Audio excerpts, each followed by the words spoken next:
Hi, everybody. Welcome to the Always Connected podcast. If you've been following my work for years, you may not have realized it, but I have never had a guest on my show to talk about dreams. And I figured it's time. So why not bring on the Queen of Dreams? That is who I have for you today. She is known throughout the world. She's on the Watkins list of 100 most spiritually influential living people. And we are going to talk all about dreams and consciousness. And I guarantee you, you are going to learn a lot today. Theresa Cheung, welcome to the show. Oh, coming from Suzanne, that is such an introduction. I keep reminding myself to be humble. I've even putting it on my, so thank you very, very much. And I'm absolutely honored, and I feel a great sense of responsibility to be a spokesperson for the dream world, and especially with your audience. And I hope, I pray I do a good job and encourage them all to go to sleep as quickly as possible and have an amazing dream. Oh my gosh, well, this is so funny. You gave me an in to introduce that. I just put up a free meditation on my website under gifts called Sleep Comes Easily. And I I just love it. talk you right to sleep. And my goal is that nobody gets to the end of that recording because they're now ready to go into your world, the dream Well, world. hey, I've got a better way for them to fall asleep easily. Tune into my radio show. Oh, that's true. I was You on want your the show. insomnia? It's the cure. No, it's not actually because Suzanne, this is how we connected. She was on my show a couple of weeks ago, which I co-host with Kelly Sullivan Walden, who's the US arm of our show. And my goodness, the listener reaction out of this world as we would expect. Well, Thank you. that's because people want to know about the Yes. world beyond this world. So just start at the beginning. How did you become a dream expert? How did you get into this field? I kind of it chose me in some ways because I was born into a family of psychics and spiritualists. We traveled a lot. I was going to demonstrations of mediumship actually at the age of 4 or 5. So I Lucky got very you. used to people talking to the other side. It didn't seem unnatural to me because it was what I grew up in. I didn't necessarily have the gift myself, but what I did have, which made me feel very proud, is I would go to sleep at night and I would have extraordinary dreams. And sometimes I would hate waking up in the morning because I wanted to go back into my dream world. And then I saw The Wizard of Oz. And I thought, I want even more dreams, and I want everybody to get as excited about who they are that other half of the day when they're unconscious. Because a lot of people think they switch off, don't they, when they go to Yeah, sleep, that it's yeah. like pulling out a plug. Oh no, I think the most important work happens then because you're free from your ego, logic, and reason, which are important when you're awake because we got to be practical, a series of to-dos that we have to achieve in life. We can't all be away with the fairies. That's, a lot of people in this movement, sometimes the balance goes, that Yeah. it's too much out there. But when you're asleep, you can really meet that soul, that creativity, that creative, intuitive part of you. It's intuition unleashed. And Huh. people do not realize what potential there is there to make brainstorming connections. And for proof of that, just the dreams of Einstein, just go and research them. We wouldn't have the theory of relativity without Einstein's dreaming mind when he was asleep. Not, I don't mean just when he was daydreaming, but when Oh, he I thought it was just he used his imagination. I didn't realize he was using He had dreams. dreams of being on a sledge with lights all going round, and that inspired him to think about the theory of relativity. And then he had a dream about animals bouncing on a fence at different an electric fence and coming back at different speeds. Huh. And that all these things which gave what it did, the dream ignited associations and connections that he wasn't making in his waking life. Because in his waking life, reason and logic step in and say, we're not going there, impossible. But in the dream state, all those barriers go. And that's why it's the greatest way to brainstorm. Dreaming on it is such a powerful creativity and life hack. But to move on, I was always a vivid dreamer to your question. I loved my dream life, but I also was very, very religious, and I was brought up in a spiritualist family, and I wanted to devote myself to my religion. I actually wanted to be a nun, so I considered that, and I decided to home educate myself because I left school quite early. with no qualifications, but I realized to get into theological college, I had to have what are called A levels here in the UK. And Yeah. I did them myself. And Wow. I loved it. I did religion, of course, English and history. Those were the three subjects I specialized in. And my grades were enough to allow me to apply to, I thought, why not aim high? King's College, University of Cambridge for a degree in theology. I did it as a whim, really, because then all the rejections came in. It's really interesting, Suzanne, because I applied to loads of universities and colleges of technology, as they were called at the time. They all rejected me because I had home educated and I'd put myself in for my own exam, which I actually sat at a nunnery. And it was Wow. too much. It was too, but something, the Dean of King's College, Cambridge, somehow got hold of my application and what I'd submitted and called me in for an interview. And I remember thinking, this can't be real. And at the time, I was deep into the problem of suffering. I still am, the Book of Job, and I kind of knew it by heart. And my interview was like about 2 or 3 hours. We were just talking about the Book of Job. Wow. And then I got an offer and could not believe it that I was suddenly propelled from this very alternative, poverty-stricken family into the elite, very male dominated at the time. And when you come from one area of life to an immensely privileged, a lot of Etonians at King's College, Cambridge, goodness, my faith was tested as never before. And what happened when I was studying academically at Cambridge, which happens to many people who study religion academically, I fell in love with all world religions because I hadn't been exposed to them. Yeah. And I became what many people in our movement, I was spiritual but not religious. And I realized that maybe the church wasn't where I was going to go. But when I left Cambridge, because I'd had that academic rigor, I was very blessed at the time. Publishing was a lot easier than it is now to be offered encyclopedias of the psychic world, the encyclopedias of dreams, encyclopedias of astrology with HarperCollins. And I did these big weighty tomes. You These wrote them. Yes, yeah, Oh the my Element goodness. Encyclopedias. And I also ghost wrote. I was a ghostwriter for many people who were writing about spirituality. So I was very lucky to have that. And I think I often wondered how on earth did I end up at Cambridge, but maybe it was so that I could write these encyclopedias, some of which are still in print. And actually, Mm. my Element Encyclopedia of 20,000 Dreams, which was a 400,000 word hardback, Unbelievable. which was, but then over time, it's been reissued and reissued as the Dream Dictionary from A to Z. And Barnes and Noble has its own edition. It's still in print all these years later. So I feel very blessed. But I think I did get that opportunity because I was able to bring in a kind of a balance when I presented these topics Yeah. that I think the publishers felt, because the publishers were quite embarrassed about publishing books that we write about now. I remember I wrote a series of angel stories of people who believed in angels, called An Angel Called My Name. No promotion, nothing. And I remember reading the Sunday papers one day and suddenly thinking, oh my goodness, I'm number 9 on the Sunday Times bestsellers. My publishers didn't even know. Oh my gosh. Nobody told me.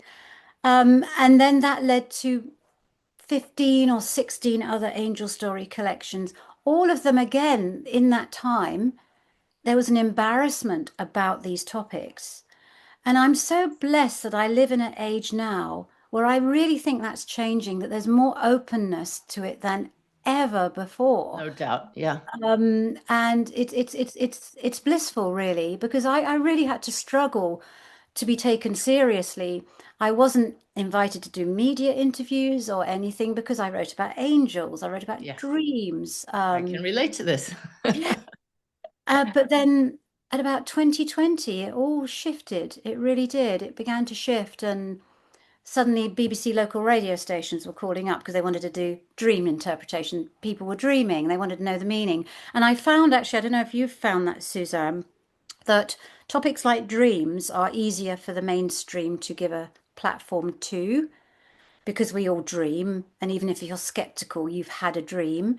And they present it as a kind of entertaining section where I come on and somebody dreams. Somebody phones in and said, I dreamt about, a zebra on a bicycle, What and a does it singing. mean? Yeah, and then I will try my very best. I do try to stay calm and give a really empowering self-help interpretation. So it started with the dreams, and then TV came calling. You know, our major show here, ITV This Morning, put me on in, I think, 2021 or two, I can't remember. It was maybe 2022, to just we'll open the phone lines and see what happens. Huh. It was inundated. I'll bet. Yeah, People want to know these things. they do. And It's a major part of our lives. Yeah. and here I am in 2026, and I've lost count, but it must be 40, 50 at least national phone-ins, and they've broadened it now. Sometimes I'm allowed to do the afterlife or angel signs, as they call it. But again, I'm always told by the producers, you must have balance. We don't want to get complaints.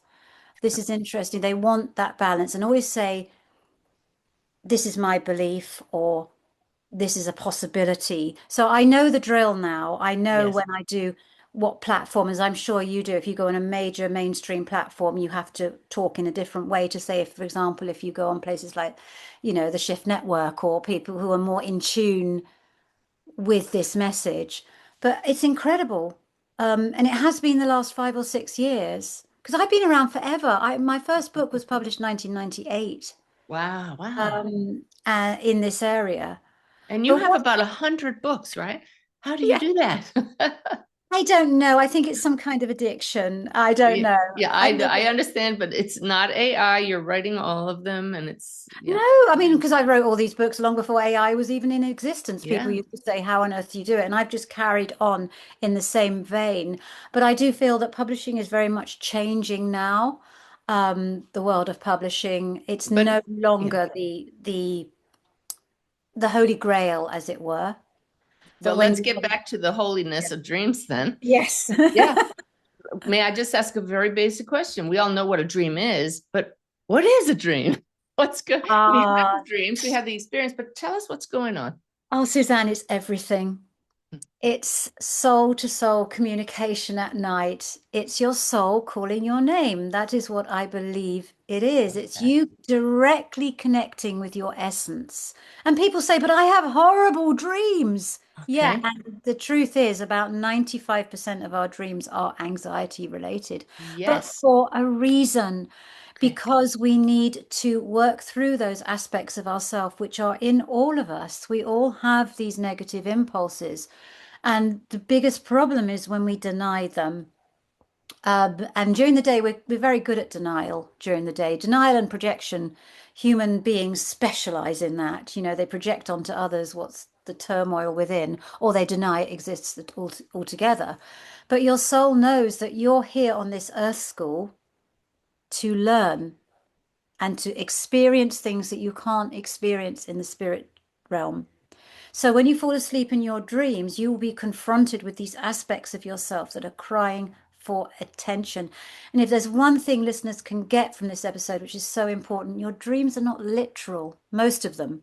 There's a tiny category R that we can talk about those in a minute, and there's a way of telling the difference. But the majority of your dreams are not literal. They are symbolic, they are metaphorical. They speak in the language of the poet and the artist. If you were ever at school and you had a poem put on the table and the teacher wanted you to understand it and you read the poem and it made no sense, welcome to the world of your dreams. That's exactly how you interpret a dream, like a poem. You apply the same techniques, symbolism, one thing suggesting another, metaphor, a phrase or a description of one thing describing something else, comparison, alliteration, assonance, punning, pathetic fallacy. I used to love that in school when I heard about that, which is when the weather depicts the mood of the character. Like always in the movies, when there's a big dramatic scene, there's a storm outside. That's how your dreaming mind speaks to you. If you could just think, it's kind of like a frustrated artist, poet, visionary. That's how it speaks to you. And I did a BBC Sounds actually episode called The Night Poet. And a lot of people said that really helped them. Because I said a lot of people are quite nervous about poetry if they, because they want to immediately understand it. But the purpose of a poem, just like a great work of art, isn't to have an obvious meaning. It's to get you to question the meaning, you to There we come go. up with your own associations and to find your own interpretation of it. And that is So, what your dreaming mind wants you to do every night. It writes a poem about your current mindset every single night. And so your you role, you interpret people's dreams on the air, yes. and but you're not in their life, so you must be using your intuitive abilities when you do that. Well, what I do, Suzanne, then is I kind of go back to my, Element Encyclopedia of 20,000 Dreams and my dream dictionaries, which basically is the universal or archetypal. I mean, I'm very Jungian in my approach to dreams. I very much admire the work of Carl Jung, his pioneering approach to dream work, the universal common interpretation. However, I always try and say, look, I don't know you, I don't know your life. Your personal association is key. However, if you're struggling with that personal association and you aren't quite sure, a dream dictionary like the ones I create and these call-ins I do are good because they will kickstart your ability to think symbolically. Mm-hmm. And most Mm-hmm. of us have lost touch with that ability. It's one we had centuries ago. If you look at ancient cave art, it was all symbolism, and people were able to look beneath the surface. A lot of us have lost that ability. But I always say, and I always use the example of a dog. I know you have dachshunds like me, don't Yeah, they're you? right here. I see it too. Your dachshund? Yes, Oh my yes. God, I Well, at forgot the that. end, because I don't let sleeping dogs lie. We maybe should hold them up and prove that we are coming with our soul dogs. Oh my Okay. goodness, what's dogs can teach you about life. Anyway, but what I'm saying is that I love dogs. So if a dog appears in my dream, it's an archetypal universal symbol of unconditional loyalty and love. But if someone's had a bad experience of a dog with a dog, fears dog, if a dog appears in the dream, it'll be completely Yes, different. sure. They are in the minority because most of us do love dogs, but there are some people who don't. So always, when you're dream decoding, your gut instinct, your gut reaction to the meaning of that symbol must come first. Then you can go to the common and the archetypal, which is what I offer, to add color. Or if you have a dream about something and it just registers nothing and you haven't a clue, then by all means go to the universal and archetypal because the chances are the dreaming mind is using that to try and tell you something. All right. So I have so many questions. And so pardon me if we kind of go like this as we all over the place, but I'll just use myself as an example. I thought about this beforehand. Do I really want to bare my soul here, literally? But yes, because I have two or three recurring unpleasant dreams. So I'm going to share one of them with you because it's not too bad. But then the question becomes for all of us. So how do you clear that? I mean, I must, I sit in meditation. I ask my guides help me clear this pattern, and yet I still have this dream. Mine is takes me right back to my days in the Navy. I'm out of uniform. I'm in the wrong uniform. In the Navy, that's horrible. Everybody else is in one uniform, and you show up in the wrong uniform. And it's mortifying, or yeah. So I feel it has to do with feeling not prepared for something. First of all, I didn't know I Oh, show up in the I right. do not know a successful person who has not had a similar kind of dream scenario. I'll tell you what it is. It's your dreaming mind loving you and protecting you because in self-help psychology, taking you to the worst case scenario is a form of self-help. So Huh. basically, it's you. You seem to me like someone who is very, very organized in waking life and who knows what they want to do.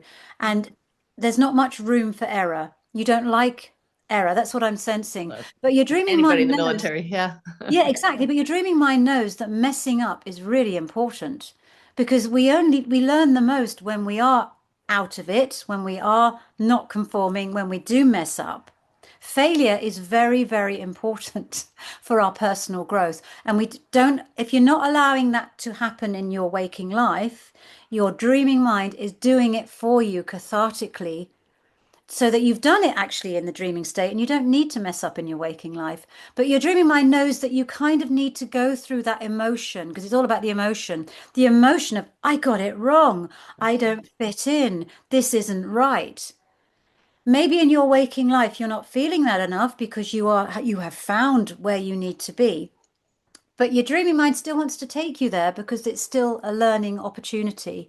Yeah. And always, if you can face the worst case scenario and think, I can cope with that, then the rest is fine. Oh, Your that's dreaming great mind's advice taking for you there. everybody. Yeah. And the best thing to way to get over that, and this is how I've got over recurring dreams that I don't like, is to take yourself back into the dream and then go into that dream in the daydreaming state or think about it, but then flip the script, rescript it, and see Yeah. yourself laughing, other people really enjoying the fact that you've kind of messed up, and it's okay, it doesn't matter. You're welcome back into the fold. You've got to rescript it, and dream rescripting is there are many studies about that, actually, the power of it. That is the way to do it because your unconscious has got into this groove now. And maybe in waking life, maybe you need to make more mistakes, Suzanne, when you're awake. You need to just let it Well, go, and I've just learned to let it go to my spirit guides. That's for sure. That's spirit. let it go. Okay, maybe this isn't, you know, pushing yourself. Maybe in waking life, you just need to say, okay, enough. I'm going to treat myself now. I'm going to take a break just for me. Maybe Yeah. if you do that a bit more. Yeah. Yeah. All right. Well, I don't want to make this all about me, but the perfect example there that you gave is to rescript the perfect, not example, but lesson, take Yeah, yourself back. rescript it. Take it Yeah. into the because daydreaming is just another way to dream. It's very, very powerful. People don't realize that the daydreaming state is very powerful. Mhm. If you can go into that dream, the exact scenario, and then this also shows you, this is really powerful because it shows you people think dreams happen to them. They don't. Dreams don't happen to you. You create them. It's your mindset Mhm. symbolically expressed. Like for you to wake up in the morning and look at your mindset and what it's unconsciously attracting like a mirror. It really is a kind of a mirror to your current mindset. And people get worried then, well, oh, I had a dream about a car crash or I was falling for a great height and say, that's okay, right? This is your current mindset. But guess what? You can change it because you have choice over your mindset. Mhm. And Yeah. you can change that and attract a different future with your the decision to change. Dreams don't happen to you. They are created by you. They're all about you, for your personal growth. They are great therapy, great counseling. We come with this inbuilt therapist and counselor. Because if you've ever done counseling, you know that the therapist will sit there usually with a cup of coffee and say, how do you feel about that? Your dreams are doing that for free for you every night. Yeah. They're giving you a Free. Yeah. snapshot of your mindset and saying, well, how's that mindset making you feel? If it makes you feel rubbish, don't you think you might want to make some different choices with your thoughts and your feelings and your words and your actions? Yeah. Yeah. Yeah. So that if you do wake up feeling awful after a dream, celebrate transformative gift because you now have an opportunity to say, the way I'm currently operating in my waking life is not optimum. It's not bringing me happiness. I need to make some changes. And often it's in that critical self-talk that we have. Often it Mhm. starts as simply as that. It's not necessarily a situation or a relationship. It's often in how we're speaking to ourselves the moment we wake up. And that's why I am on a mission to get the whole world to wake up thinking about their dreams first, rather than reaching for their mobile phone or anything Yeah. else, Yeah. leaping out of bed. Just 1 or 2 minutes to let those dreams bubble up to the surface is Well, life here we go. changing. So what I've noticed, because I usually remember my last dream right before I wake up, is that it often pertains to something that happened right before bed. Last night, I read a story to my husband, and it was all about this disaster at sea. I said, we got to enjoy this together. So I read it out loud, kind of like story hour. We rarely do that. And so what happens? I have a nightmare about being at sea in a boat. Good, good. Yeah, but so my I have often thought that dreams are just rehashing what you just went through the night before, that they don't all have to be deep lessons and opportunities. I used to believe that Okay. some dreams were kind of like downloading or sorting out, but I've Yeah. come to the conclusion that there's no such thing now as a dream Wow. that is random. I believe Wow. they are all priceless Mm. messages because you think about it, there are many things you do before you go to sleep. Why that particular story did your dreaming mind think, ha, I'm going to pick on that? And during the Because it day, was vibrant and strong and in my face, and I don't yes. think about brushing my teeth, you know? Exactly. But your dreaming mind is clever. During the day, it's always, your dreaming mind is always on the lookout for things that it can filter back, it Oh, can I love use. that. Your Yeah. dreaming mind's like a little artist. It's trying to find things that it knows that you're going to recall. And sometimes it will use symbols. And with you, obviously, the Navy and the sea, it's going to double down on that because it wants you to remember it. I mean, if you had a gentle dream about running through the fields and seeing a Ah, rainbow, you wouldn't wake up with it so strong on your mind. And what dreams want most of all is to be remembered. So I just heard sometimes my guides cheering, like, finally, you're going to pay attention to these things. Yeah. but they want to be remembered, your dreams. They are been texting or messaging you every single night of your life because even if you don't think you dream, you do. You have at least 5 or 6 dreams each night. You're just not in the habit of recalling them. And sometimes they will resort to tough love, thinking, well, I sent you all the fairies, I sent you all the singing animals. You're not remembering. Right, time for the vampires.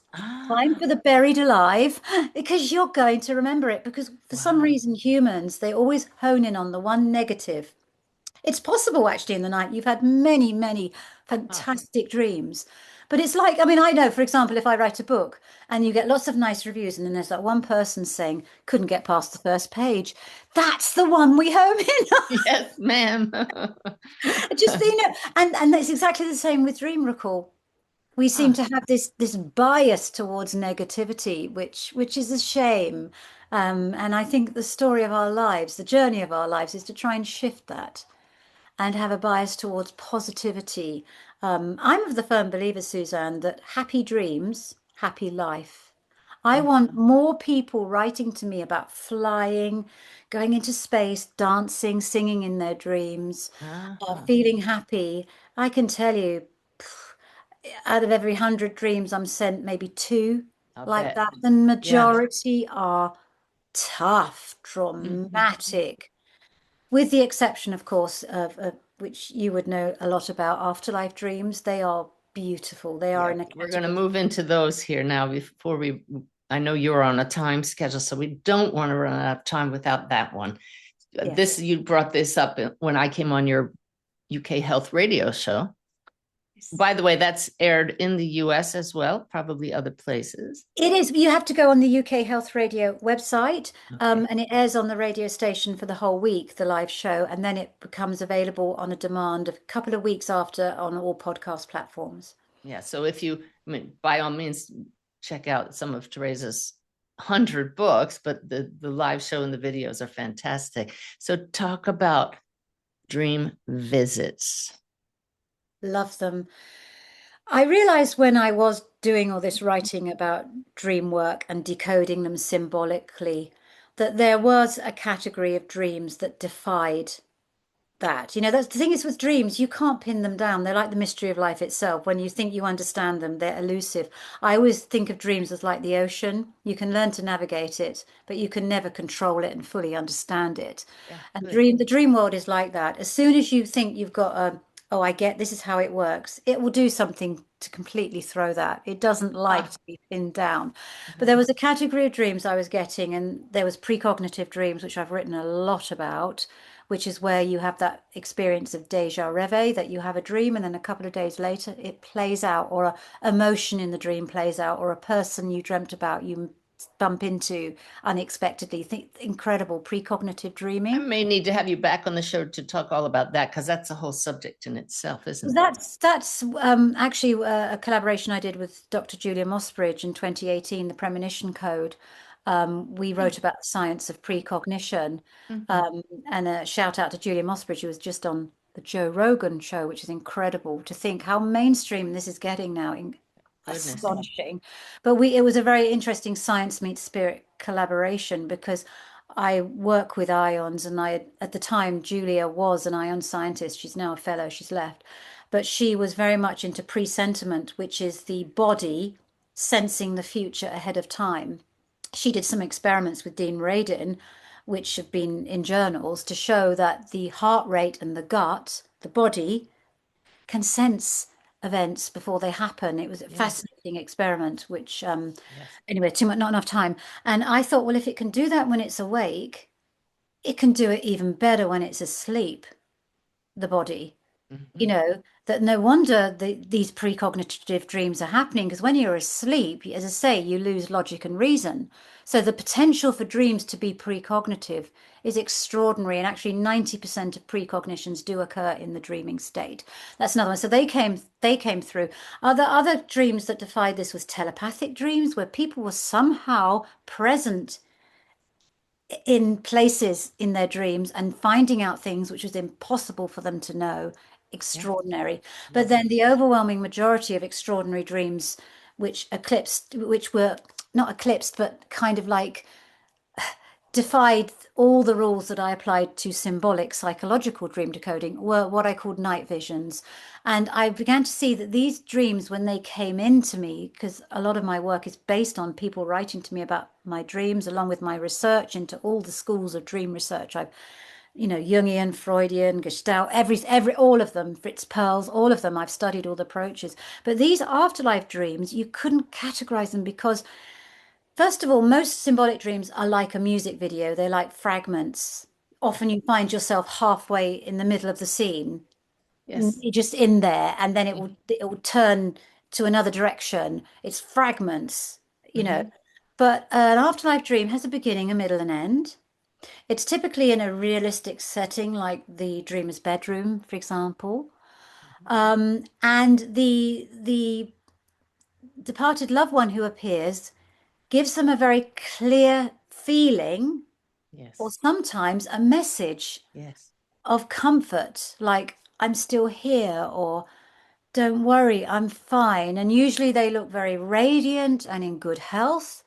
Um, and these streams are stunning because, contrary to what you may think, when the person wakes up, they don't kind of like feel worse because the person isn't there anymore physically. They actually feel better because this relationship in spirit has been kind of ritualized, and they felt it in the dream state, the ongoing bond, and they And it come back. doesn't disappear like most dreams. You No, can, it's just no. solid, right? And you never forget it. The knowing, Yeah. as they call, they have this knowing which you don't tend to have with a symbolic dream. But don't think that symbolic dreams are not lesser than. Absolutely not. Learning self-awareness, which hopefully leads to self-love and self-belief.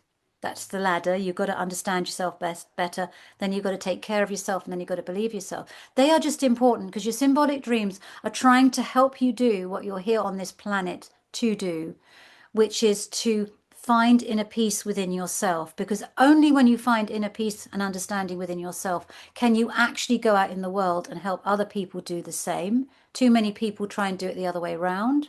Yeah. They try and fix the world before fixing themselves. So please don't think symbolic dreams are any less than. They are hugely powerful. But if you are fortunate enough to have an afterlife dream, treasure it. You won't forget it.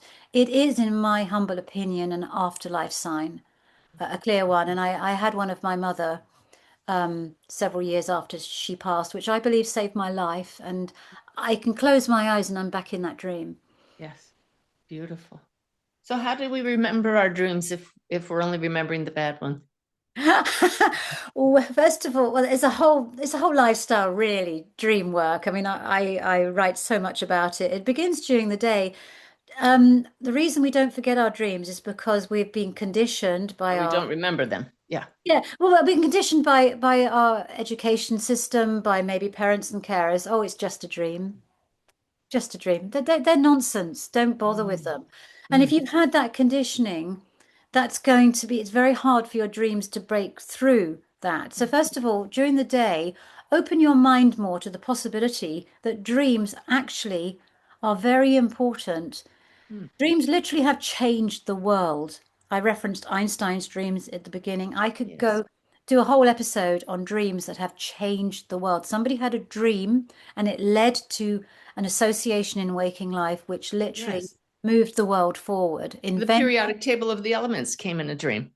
absolutely great literature. Mary Shelley Frankenstein, which was the first science fiction novel and how, inspired a whole genre of them. She had it in a vision, in a dream. Musicians, artists, poets, inventors, entrepreneurs, even I believe Google came from a vision in a dream, and arguably Wow. you could say that changed the world. Oh, no So don't doubt. Yes. discount your dreams. Don't please don't discount your dreams. Sorry, I've lost the thread. I was getting so The thread is, how do we remember them? Yeah. how do you remember? Oh, I love this. I'm kind of like really because I forgot. I love it. It's memory.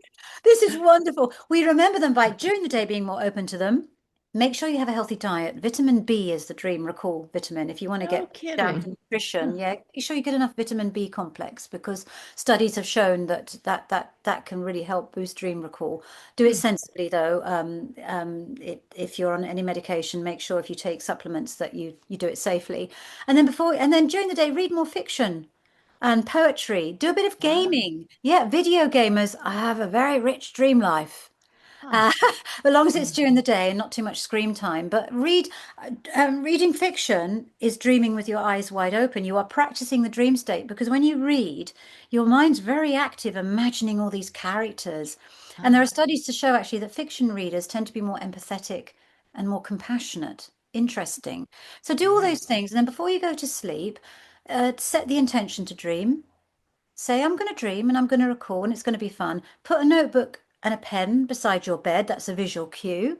Mhm. And have a lovely dream, have a lovely sleep. And then when you wake up, keep still with your eyes closed, preferably, because any kind of movement will break you out of the dream mode and get you into conscious waking life where the rules are different.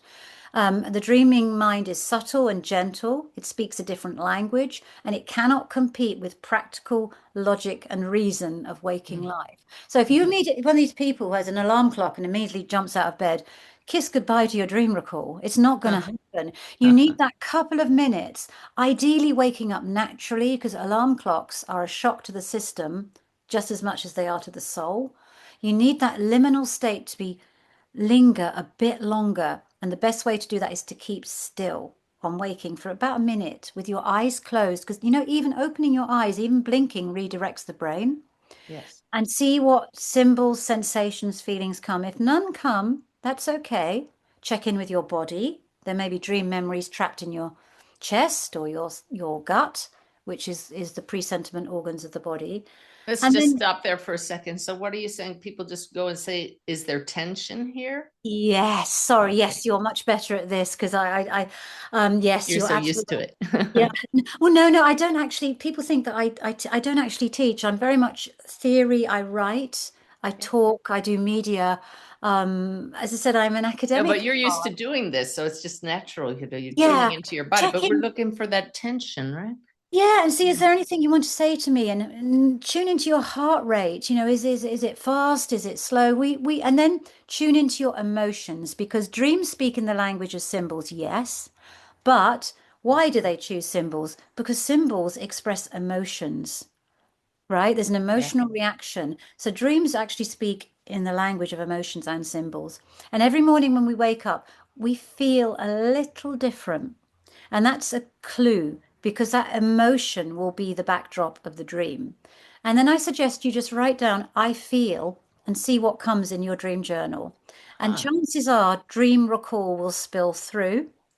But even writing down how you feel is a very positive way to start the day because it reminds you that you are in the driver's seat of your life. Your conversation with your own soul matters more than the messages on your phone or your to-dos. And you've given yourself that sacred early morning starting point because what you do in those liminal moments when you wake up do set the tone, the template for the rest of the day. And we've been kind of conditioned alarm clock, get busy, get busy, get busy. And that's really sad. We just Huh. need just 2 or 3 moments. It will change your life. Honestly, give it a try. Yeah. And don't get despondent because you can't force dreams to come. It's like a wild bird, you can't, if you trap it in your hand, you'll crush it. Your dreams want to come back to you, but they need time. And I would suggest, actually, with the business of dream decoding, this may sound a bit alarming, wait until you've recalled at least 10 or 20 dreams over a period of a couple of weeks. Because another dream decoding clue is dreams speak in a series. Hmm. People get hung up on one particularly vivid dream, but that's like your favorite TV series and watching one episode. But what we've got is the ongoing story of you. It's compelling. It's every single night. And the only way really to learn how your dreams talk to you is to use hindsight. That's why a dream journal is key. And the most forgotten dream decoding tool is hindsight. People look at their dreams and then focus forward. But what you've got to do is you've got to look back and you've got to compare your dreams with what was going on in your waking life at the time and see how your dreaming mind is like this soul voiceover. It's like a poem, a poetic voiceover to what's going on in your waking life. Try and keep a diary with your waking life and your dreams, then use hindsight. Hmm. Honestly, it's fascinating. And I've kept a green diary actually since about the age of 11 or 12. Wow. And it's I have stacks and stacks of it. Now I do it on my digitally, but Yeah. it's a fascinating read to go back in time. And you can actually see sometimes how your dreams are sensing ahead of time Mm. things that are going to happen to you, sometimes even a year ahead of time. Figures in your dreams will appear that later manifest in your life. It's really interesting. And if anything, it gets you interested in who you are and this amazing inner world you've got, which is so full of creativity. And in our waking life, we only a fraction of it do we express. And our dreaming mind wants us to get to know this amazing soul that we are, both the dark and the light. But we've got to get through the dark first because we've been denying it so long, you know? Your passion is just contagious. I Sorry. hope that people will just jump right in. I know I wouldn't want to take the time to write all of the dreams out, but I'll definitely start. Keywords, that's another thing. It's another to do. We were also busy. Keywords. Just go for the 3 or 4 keywords that jump out. And they Yeah. jump out for a reason. They're top of your dream inbox for a reason. Give me Write an those down. example. Well, say if you've had a dream that's really, really complicated, there will be symbols in there that will stand out. Say there Mm. was a train in it and a person that you met there, or you heard a conversation, or there was an animal in it. Write down those 4 things, but there may have been many, many other details in that dream. You can't because you'd literally have to write a novel every morning. Dreams are like Right. novels sometimes. Just the ones that really speak and jump out. Good advice. Yeah. They spring to the top of your mind for a reason. And the Give them feeling that time. accompanied it, if I was Yes, listening, the right? emotional response. And please don't ever fear your dreams. That's so alarming when people are scared that their dreams are going to play out or they fear them. Because what Right. they're doing is they're actually fearing themselves. Because Mm. remember, you're creating these dreams. It's you. You're dreaming yourself. So don't fear yourself, understand yourself, have compassion for yourself where you when you struggle. This is a key point that I did want to make earlier that I have found, and my guides have confirmed, that these dream visits from loved ones, the afterlife dreams you call them, they are always pleasant. The ones that are scary and you're afraid that something's wrong with your loved one, that's what you are trying to work out, your own fears that they're not Yes. okay. Yes, and Yes. also your dreaming mind is taking you to the edge of fear for a reason, because for reasons I don't really understand, we only tend to learn and grow right outside our comfort zone.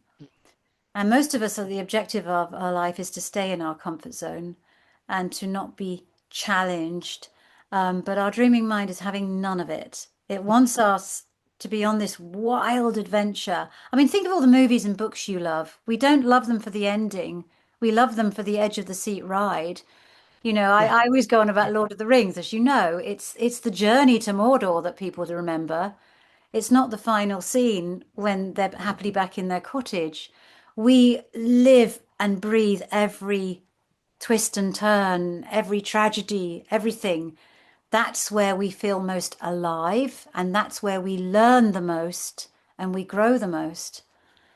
Okay, so speaking of growing, and these are opportunities, recently some of my dreams in the morning, they're disturbing, but they're so strong and they just linger. Is that just the way some people's minds work, or is that your own soul saying, when are you going to pay attention and work through this? They want to be understood. They want to be Yeah. written down. They want to be role played. Actually, that's a dream work technique is to actually, if there's a symbol or a character in the dream, to actually give it a voice and talk and then talk in that voice to yourself. I know that sounds odd. Oh, wow. Have I two love chairs. that. There are two chairs. One is the chair with you, the dreamer, and the other chair is with the symbol. And you start as the dreamer saying, "What do you want to say to me?" Then you go and sit in the other chair, and maybe the talking flower or the I don't know, the witch on a broomstick, they talk to you and say, well, this is what I want to tell you. I love They have this. a message. It's a great deal of fun, actually.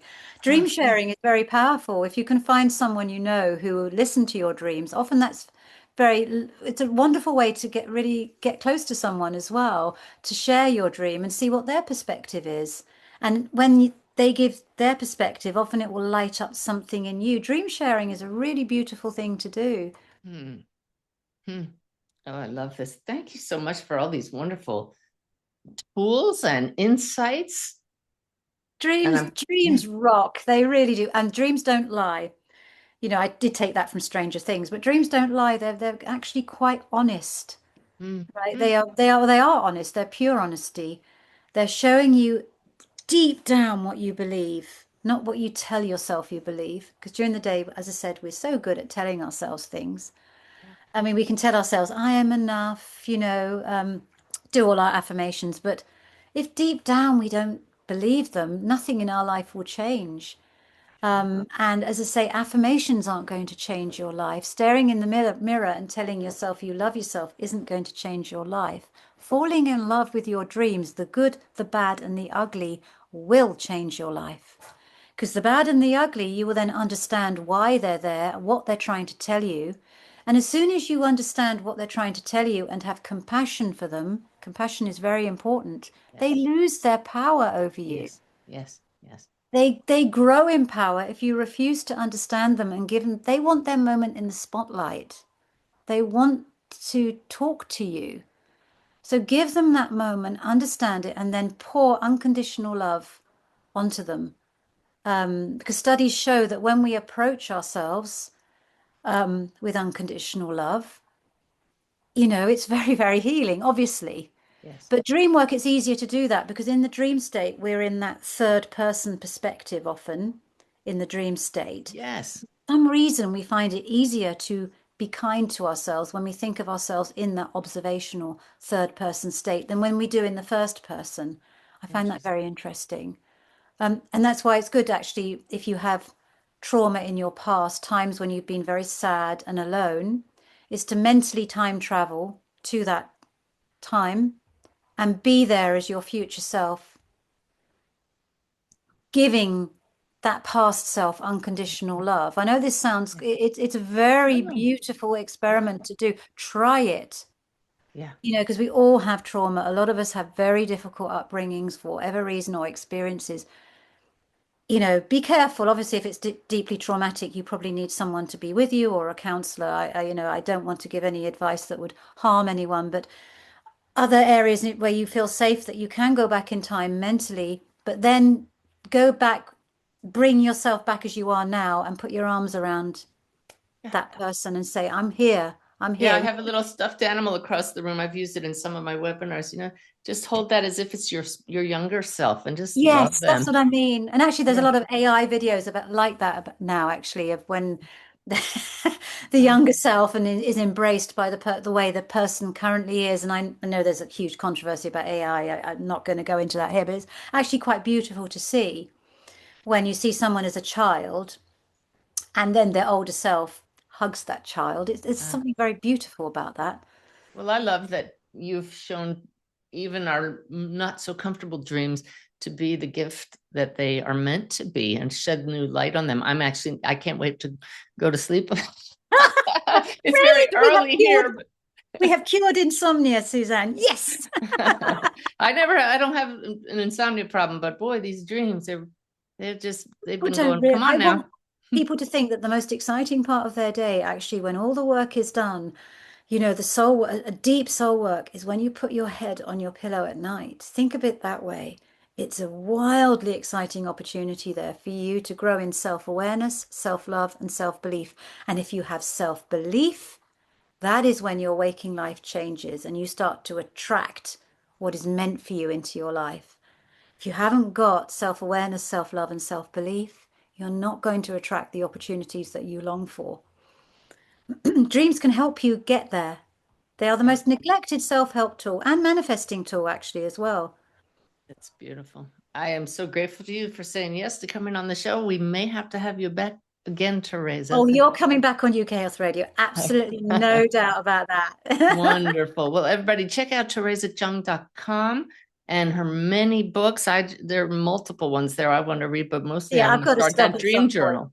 I got to stop at some point. It's just I love doing it. You know I me know with you can't stop. I know that I do feeling. it for free, so Yes. don't let my Thank you publicist so hear that. much, Theresa. I know you got to get going here, so I'll let you go, but Thank thank you you. for blessing all of us with your wisdom and your beautiful energy. Thank you for blessing everyone who crosses your path with your wisdom and beautiful energy, Suzanne. You are a joy and an inspiration. The world needs more people like you. Thank you. Well, we're surrounded by them with this community. So thank all of you for joining us today, and we'll see you back here next week.